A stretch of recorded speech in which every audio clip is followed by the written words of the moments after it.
Hi friends, welcome to Sai Ashna Vidyalaya. 9th இயல் 10 இதில் இப்போ என்னென்ன டாபிக்லாம் பார்க்க போகிறோம் அப்படின்னா உரைநடையில் விரிவாகும் ஆளுமை, கவிதை பேழை இதில் அக்கறை எழுதியவர் கல்யாண்ஜி, குறுந்தொகை பாலைப்பாடிய பெருங்கடுங்கோ பாடியிருக்காரு, விரிவானத்தில் தாய்மைக்கு வறட்சி இல்லை எழுதியவர் சு சமுத்திரம், இலக்கணத்தில் அணிகள் இதெல்லாம் பார்க்க போகிறோம். உரைநடை விரிவாகும் ஆளுமை. தமிழ் இயலை உலக செயல்பாடாக ஆக்கியவர் பேராசிரியர் தனிநாயகம். மனிதனுக்கு தேவையான ஆளுமை பற்றி விளக்கும் தனிநாயகம் அவர்கள் எங்கு உரையாற்றினார்? இலங்கை யாழ் பல்கலைக்கழகம். பாஸ்கர் நினைவு அறக்கட்டளை சொற்பொழிவு ஆற்றும்போது இந்த இதை பண்ணார். உலக நாடுகளையும் மக்களையும் உட்படுத்தி டேஸ் பாராட்டுவது நம் இயல்பு. அன்பு. கணியன் பூங்குன்றனாரின் கொள்கை எல்லா நூற்றாண்டுகளுக்கும் பொருத்தமாக உள்ளது. அவருடைய கொள்கை யாதும் ஊரே யாவரும் கேளீர். யாதானும் நாடாமால் ஊராமால் என்னொருவன் சாந்துணையும் கல்லாதவாறு என்பது திருக்குறள் 397. இதனுடைய பொருள் கற்றவனுக்கு எந்த நாடும் எந்த ஊரும் சொந்தமாகும், அவ்வாறு இருக்க ஒருவன் சாகுமளவும் கற்காதிருப்பது ஏன் என்பது அந்த குறளுடைய பொருள். நான் மனிதன், மனிதனை சார்ந்த எதுவும் எனக்கு புறமன்று என்பது பரந்த ஆளுமையையும், அதாவது பர்சனாலிட்டி, மனிதநல கோட்பாடும், இது ஹியூமானிட்டி என்பதுடன் ஒப்பிடத்தக்கது என்பது யாருடைய கூற்று? லத்தீன் புலவர் தெரன்ஸ். 3 வகையான இலக்கணங்கள்.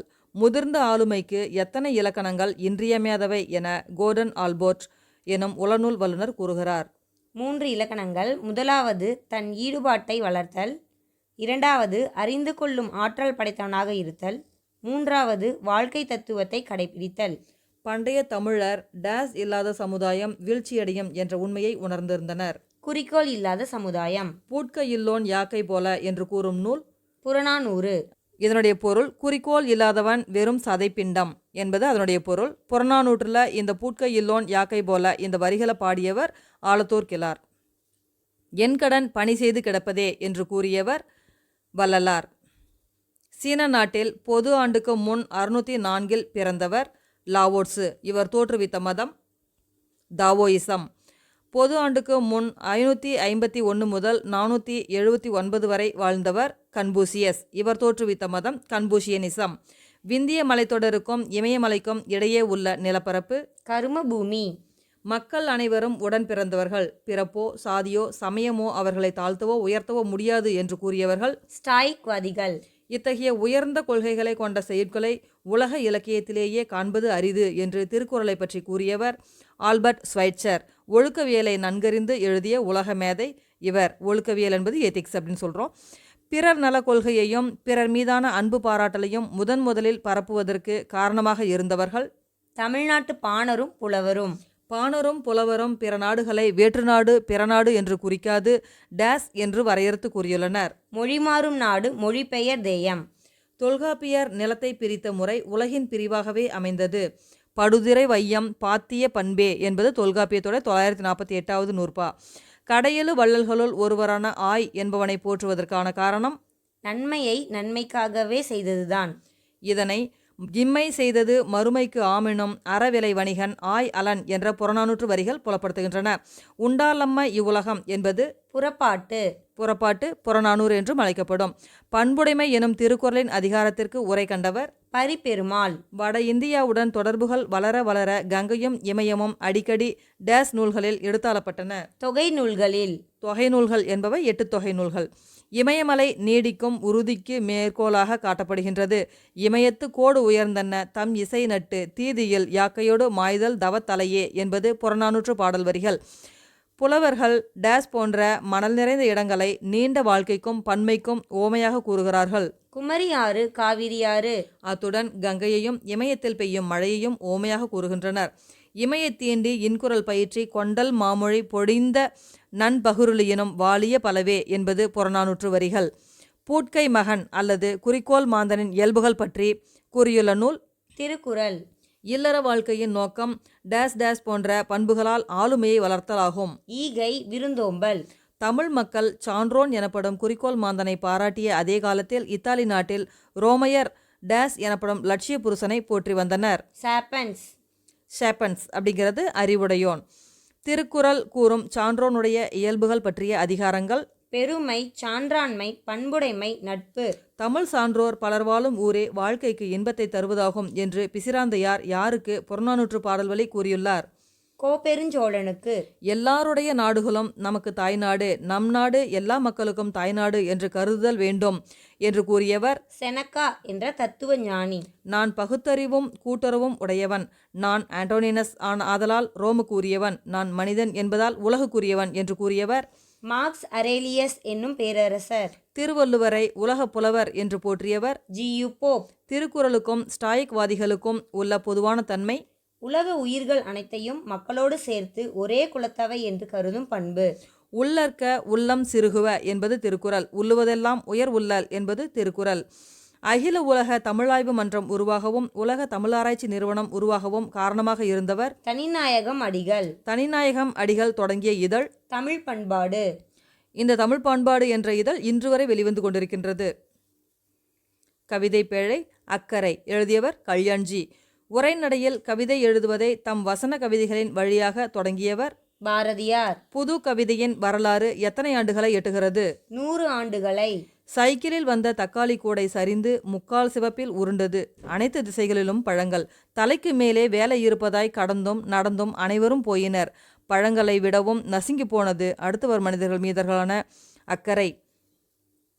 இலக்கண குறிப்பு: உருண்டது, போனது, ஒன்றன்பால் வினைமுற்றுகள், சரிந்து, வினையெச்சம், அனைவரும், முற்றும்மை. கல்யாண்ஜியின் இயற்பெயர் கல்யாண சுந்தரம். கல்யாண்ஜியின் புனைப்பெயர் வண்ணதாசன். இது கதை இலக்கியத்தில் வண்ணதாசன் என்ற புனைப்பெயரில் கல்யாண்ஜி எழுதியிருக்காரு. கல்யாண்ஜியின் கவிதை நூல்கள் புலரி, முன்பின், ஆதி, அந்நியமற்ற நதி, மணல் உள்ள ஆறு.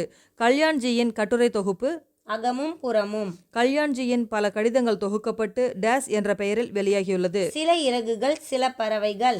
கல்யாண்ஜியின் சிறுகதை நூல்கள் கலைக்க முடியாத ஒப்பனைகள், தோட்டத்துக்கு வெளியிலும் சில பூக்கள், உயரப்பறத்தல், ஒளியிலே தெரிவது. கல்யாண்ஜியின் சாகித்ய அகாடமி பரிசு பெற்ற சிறுகதை தொகுப்பு ஒரு சிறு இசை. 2016 ஆண்டுக்கான சாகித்ய அகாடமி விருது வாங்கின நூல் அது. ஹைகோ இந்த காட்டில் எந்த மூங்கில் புல்லாங்குழல் எழுதியவர் அமுதோன். பிம்பங்களற்ற தனிமையில் ஒன்றில் ஒன்று முகம் பார்த்தன சலூன் கண்ணாடிகள் எழுதியவர் நா. முத்துக்குமார். வெட்டுக்கிழையின் சப்தத்தில் மலையின் மௌனம் ஒரு கணம் அசைந்து திரும்புகிறது எழுதியவர் ஜப்பானிய கவிஞர் பாஷோ. கவிதை பேழை குறுந்தொகை எழுதியவர் பாலை பாடிய பெருங்கடுங்கோ. குறுந்தொகை ஓர் டேஸ் இலக்கிய நூலாகும். அக இலக்கிய நூல். குறுந்தொகை அதன் சிறப்பு கருதி டேஸ் என்று சிறப்பிக்கப்படுகிறது. நல்ல குறுந்தொகை. நசை பெரிது உடையர் நல்களும் நல்குவர் பிடிபசி கலையைய பெருங்கை வேழம் மென்சினை யாம்பொழிக்கும் அன்பின தோழி அவர் சென்ற ஆரே.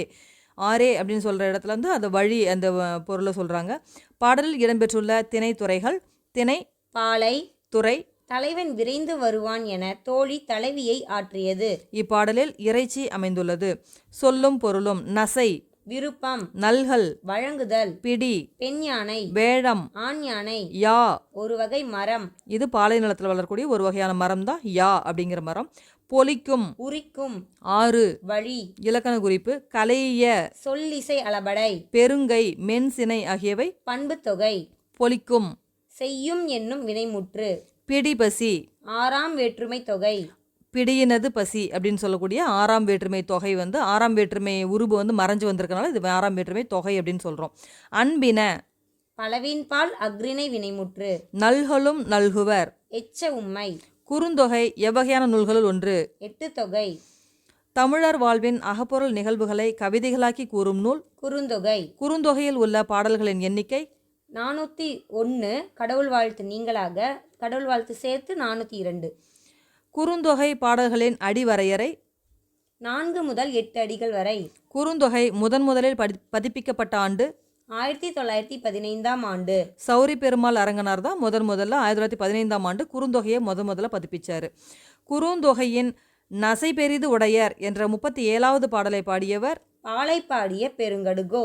இவர் சேர மரபை சார்ந்த மன்னர். கலித்தொகையில் பாலைத்திணையை பாடினதுனால இவை பாலை பாடிய பெருங்கடுங்கோ அப்படின்னு வந்து சொல்கிறோம். அடுத்தது விரிவானம். தாய்மைக்கு வறட்சி இல்லை எழுதியவர் சு. சமுத்திரம். சு. சமுத்திரம் அவர்களின் என் கதைகளின் கதைகள் இதில் குறிப்பிடப்படும் தாய் அதாவது வளர்ப்பு தாயுடைய பெயர் வளத்தம்மா. சு. சமுத்திரம் பிறந்த ஊர் திருநெல்வேலி மாவட்டத்தில் திப்பனம்பட்டி. சு. சமுத்திரம் எத்தனைக்கும் மேற்பட்ட சிறுகதைகளை எழுதியுள்ளார். 300க்கும் மேற்பட்ட. சமுத்திரம் எழுதிய புகழ்பெற்ற சிறுகதை தொகுப்புகள் வாடாமல்லி, பாலைப்புறா, மண் சுமை, தலைப்பாகை. காகித உறவு. சமுத்திரம் அவர்களின் நாவல் மற்றும் சிறுகதை தொகுதிகள் பெற்றுள்ள பரிசுகள்: வேரில் பழுத்த பலா, சாகித்ய அகாடமி பரிசு. குற்றம் பார்க்கில் என்பது தமிழக அரசின் பரிசு வாங்கியிருக்கு. அடுத்து இலக்கணம். அணிகள். அணி அப்படின்னா அழகு அப்படிங்கிறது பொருள். உவமை அணி. அணிகளில் இன்றியமையாதது உவமை அணி. எக்ஸாம்பிளாக மலர் பாதம், இதை மலர் போன்ற பாதம் அப்படின்னு சொல்கிறோம். பாதத்துக்கு மலர் ஓமையாக சொல்லியிருக்காங்க. பாதம் வந்து ஓமேயம், மலர் ஓமை, போன்ற அப்படிங்கிறது ஓம உருபு. இனிய உளவாக இன்னாத கூறல், கனி இருப்ப, காய் கவர்ந்தற்று இக்குறளில் பயின்று வந்துள்ள அணி உவமை அணி. உருவக அணி. உவமையின் தன்மையை பொருளின் மேல் ஏற்றி கூறுவது. உவமை, உவமேயம் எனும் இரண்டும் ஒன்றே என்று தோன்றுமாறு கூறுவது தான் உருவக அணி அப்படின்னு சொல்கிறோம். இன்சொல் விளைநிலமா ஈதலே வித்தாக, வன்சொற் கலைகட்டு வாய்மை எருவட்டி, அன்பு நீர்ப்பாய்ச்சி அறக்கதிர் இன்றதோர் பைங்கோல் சிறுகாலை செய் என்ற பாடலில் இடம்பெற்றுள்ள அணி உருவக அணி. இன்சொல் நிலமாகவும், வன்சொல் கலையாகவும், வாய்மை எருவாகவும், அன்பு நீராகவும், அறம் கதிராகவும் உருவகப்படுத்தப்பட்டுள்ளது. பின்வரும் நிலை அணி. இது வந்து 3 வகைப்படும். சொல் பின்வரு நிலை அணி, பொருள் பின்வரு நிலை அணி, சொற்பொருள் பின்வரு நிலை அப்படின்னு சொல்லிட்டு அணிகள் வந்து 3ஆக சொல்லியிருக்கோம். இப்போ நம்ம பின்வரும் நிலை அணிகள் இதை வந்து பற்றி பார்க்க போகிறோம். ஒரு செய்யுளில் முன்னர் வந்த சொல்லோ பொருளோ மீண்டும் மீண்டும் பல இடங்களில் வரது தான் நம்ம வந்து பின்வரும் நிலை அணி அப்படின்னு சொல்கிறோம். இது வந்து 3 வகைப்படும். ஒன்று வந்து சொல் பின்வரும் நிலை அணி. இது பார்த்திங்க அப்படின்னு சொன்னால் முன் வந்த சொல்லே பின்னும் பல இடத்துக்கும் வந்து, அதாவது முன்னாடி வந்த ஒரு சொல் பின்னாடியும் பல இடத்துலையும் வந்துட்டு வேறு பொருள் கொடுத்துச்சு அப்படின்னு சொன்னால் இது வந்து சொல் பின்வரும் நிலை அப்படின்னு சொல்கிறோம். சொல் வந்து வரும், ஆனால் பொருள் வந்து வேறு வேறையாக வரும். எடுத்துக்காட்டாக பாருங்கள், துப்பார்க்கு துப்பாய, துப்பாக்கி, துப்பார்க்கு துப்பாய தூவும் மழை அப்படின்னு சொல்கிறாங்க. இதில் வரக்கூடிய துப்பு அப்படிங்கிற சொல் மீண்டும் மீண்டும் வந்து வேறு வேறு பொருளை வந்து தருது. எடுத்துக்காட்டாக இந்த துப்பார்க்கு அப்படிங்கிறது வந்து உண்பவருக்கு அப்படின்னு சொல்கிறாங்க. இந்த அடுத்து வர துப்பு அப்படிங்கிறது நல்ல, நன்மை ஆகிய பொருளில் வருது. அடுத்து வரக்கூடிய துப்பு வந்து உணவு அப்படிங்கிற பொருளில் வருது. இந்த மாதிரி பல பொருள்களை வரதை நம்ம பார்க்க முடியுது. இதனால் இது வந்து நம்ம சொல் பின்வரும் நிலை அணி அப்படின்னு சொல்கிறோம். அடுத்தது பார்த்தீங்கன்னு சொன்னால் பொருள் பின்வரும் நிலை அணி. செய்யுள்ள முன் வந்த ஒரு சொல்லின் பொருள் வந்து பின்னரும் பல இடங்கள்லையும் வரது தான் வந்து பொருள் பின்வரும் நிலை அணின்னு சொல்கிறோம். அதாவது வரக்கூடிய சொல் வந்து வேறு வேற இருந்தாலும் அது தரக்கூடிய பொருள் வந்து ஒன்றே தான். இதில் பாருங்கள், அடுத்து பாடல் கொடுத்துருக்காங்க. எடுத்துக்காட்டா, அவிழ்ந்தன தோன்றி அலர்ந்தன காயா, நெகிழ்ந்தன நேர்முகை முல்லை, மகிழ்ந்து இதழ் விண்டன கொன்றை, விரிந்த கருவிலை, கொண்டன காந்தல் குலை. இதில் இந்த அவிழ்ந்தன, அலர்ந்தன, நெகிழ்ந்தன, விண்டன, விரிந்தன, கொண்டன இந்த சொற்கள் எல்லாம் பார்த்தீங்கன்னு சொன்னால் மலர்ந்தன அப்படின்னு சொல்லி ஒரே ஒரு பொருளையே தருது. மலர்ந்தன அப்படிங்கிற ஒரே பொருளையே கொடுக்குது. இது வந்துட்டு நம்ம சொல் பின்வரும், அதாவது பொருள் பின்வரும் நிலையணி அப்படின்னு சொல்கிறோம். அடுத்து திருக்குறள் ஒன்று சொல்லியிருக்காங்க. கேடில் விழுச்செல்வம் கல்வி ஒருவருக்கு மாடல்ல மற்றையவை அப்படின்னு சொல்கிறாங்க. இந்த குறட்பாவில் செல்வம், இந்த விழுச்செல்வத்தில் வரக்கூடிய செல்வம், மாடல்ல அப்படின்னு சொல்லக்கூடிய இந்த மாடு, இந்த செல்வம் மாடு ரெண்டுமே வந்து இந்த 2 சொற்களும் செல்வம் அப்படிங்கிற ஒரு பொருளையே தருது. அதனால் இது வந்து நம்ம பொருள் பின்வரும் நிலையணி அப்படின்னு சொல்கிறோம். அடுத்தது சொல் பொருள் பின்வரும் நிலையணி பார்க்குறோம். முன்னர் வரக்கூடிய அந்த சொல்லும் அதனுடைய பொருளும் பின்னாடி பல இடங்கள்லையும் தான் நம்ம சொல் பொருள் பின்வரும் நிலை அணி அப்படின்னு சொல்கிறோம். இதில் அடுத்தது பார்த்தீங்கன்னா இந்த குறள் சொல்லியிருக்காங்க. எல்லா விளக்கும் விளக்கல்ல சான்றோருக்கு, பொய்யா விளக்கே விளக்கு அப்படின்னு சொல்லி இந்த குறட்பாவில் விளக்கு அப்படிங்கிற சொல் வந்து பல முறையில் வந்து பல பொருள், அதாவது பல முறை வந்திருக்கு. இந்த பலமுறை வந்தாலும் இது ஒரே பொருளில் தான் வந்திருக்கு. இதனால நம்ம இதை வந்து சொல் பொருள் பின்வரும் நிலை அணி அப்படின்னு சொல்கிறோம். அடுத்தது பார்த்தீங்கன்னா வஞ்ச புகழ்ச்சி அணி. வஞ்ச புகழ்ச்சி அணி அப்படின்னா புகழ்வது போல பழிக்கிறது, பழிக்கிறது போல புகழ்வது. இதுதான் வந்துட்டு நம்ம என்ன சொல்கிறோம் அப்படின்னா வஞ்ச புகழ்ச்சி அணி அப்படின்னு சொல்கிறோம். எடுத்துக்காட்டா, தேவர் அணையர் கயவர், அதாவது தேவருக்கு கயவர் ஒப்பு அப்படின்னு சொல்லி இந்த குறளை வந்து சொல்லியிருக்காங்க. தேவர் அணையர் கயவர், தேவருக்கு ஒப்பானவர்கள் தான் கயவர்கள் அப்படின்னு சொல்லிட்டு கயவர்களை தேவருக்கு ஒப்புமை பண்ணி சொல்கிறாங்க. கயவர்கள் வந்து தேவர்களுக்கு ஒப்பானவர்கள் அப்படின்னு புகழ்றது மாதிரி தோன்றினாலும் கயவர்கள் வந்து எப்பயும் இழிந்த செயல்களை மட்டும்தான் செய்வாங்க. அதனால் இந்த பொருளை வந்து குறிப்பால் சொல்கிறதுனால இது வந்து புகழ்வது போல பழிக்கிறது, இதை வந்து சொல்கிறாங்க. புகழ்வது போல பழி, இந்த வஞ்ச புகழ்ச்சி அணிக்கு வந்து எடுத்துக்காட்டாக சொல்கிறோம். அடுத்தது பார்த்தீங்க அப்படின்னு சொன்னால் பழிப்பது போல புகழ்றது. பாரியை பற்றி சொல்கிறாங்க. பாரி தான் வந்து கொடுக்கறதுல வல்லவர். பாரி என்று பல ஏற்றி ஒருவர் புகழ்வர், சென்னா புலவர் பாரி ஒருவனும் அல்லன் மாரியும் உண்டு இன்று உலக புறப்பதுவே. அதாவது இந்த பாடலுடைய பொருள் என்னன்னு கேட்டிங்கன்னா, புலவர் பலரும் பாரி ஒருவனை மட்டும்தான் புகழ்கிறாங்க. பாரி ஒருவன் மட்டுமா கைமாறு கருதாமல் கொடுக்குறான், மழையும் தான் கைமாறு கருதாமல் நமக்கு கொடுத்து இந்த உலகத்தை வந்து காப்பாற்றுது. அதனால் பாரி மட்டும் கொடுக்கல, மழையும் வந்து கொடுக்குது அப்படின்னு சொல்லி பாரியை பழிக்கிறது மாதிரி புகழ்கிறாங்க. இது வந்து பாரி இகழ்றது மாதிரி தோன்றினாலும் பாரிக்கு நிகராக கொடுப்பவர் யாரும் கிடையாது, இந்த மழை ஒன்று தான் இருக்குது அப்படின்னு சொல்லிட்டு பாரியை பழிக்கிறது மாதிரி புகழ்கிறாங்க.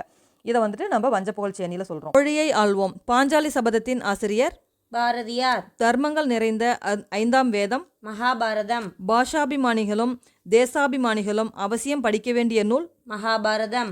பாஷாபிமானிகள் அப்படின்னா மொழி அபிமானிகள், தேசாபிமானிகள் அப்படின்னா நாட்டு நலன் கருதுறவங்க. இவங்க ரெண்டு பேருமே அவசியமாக படிக்க வேண்டிய நூல் எது அப்படின்னா மகாபாரதம். ஞானபானு என்ற மாத பத்திரிகையின் ஆசிரியர் எஸ். சுப்பிரமணிய சிவா. இவர் 1913 நவம்பர் சென்னையில் இந்த ஞானபானு பத்திரிகை தொடங்கினார். நிகழ் நூல் திறனாய்வுகள் 100 இதனுடைய ஆசிரியர் ஞானி அறிவன். டிசம்பர் 2001 இதை இது பண்ணியிருக்காங்க. வெண்பாவிற் புகழேந்தி பரணிக்கோர் ஜெயங்கொண்டான் விருத்தம் எனும் ஒன்பாவிற்கு உயர் கம்பன் கோவை உலா அந்தாதிக்கு ஒட்டக்கூத்தன் கண்பாய கலம்பகத்திற்கு இரட்டையர்கள் வசைபாட காலமேகம் பண்பாய பகர் சந்தம்பாட படிக்காசு அலாதொருவர் பகர ஒணாதே.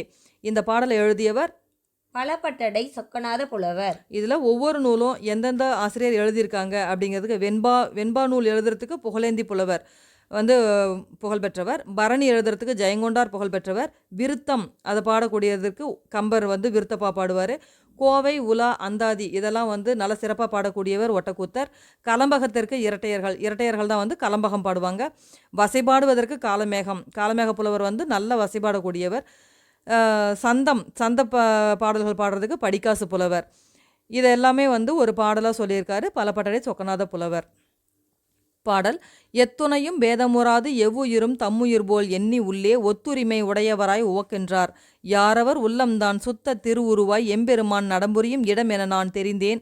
அந்த வித்தகர்தம் அடிக்கேவல் புரிந்திட நான் தன் சிந்தை மிக விழைந்ததாலே என்ற பாடலை பாடியவர் வள்ளலார்.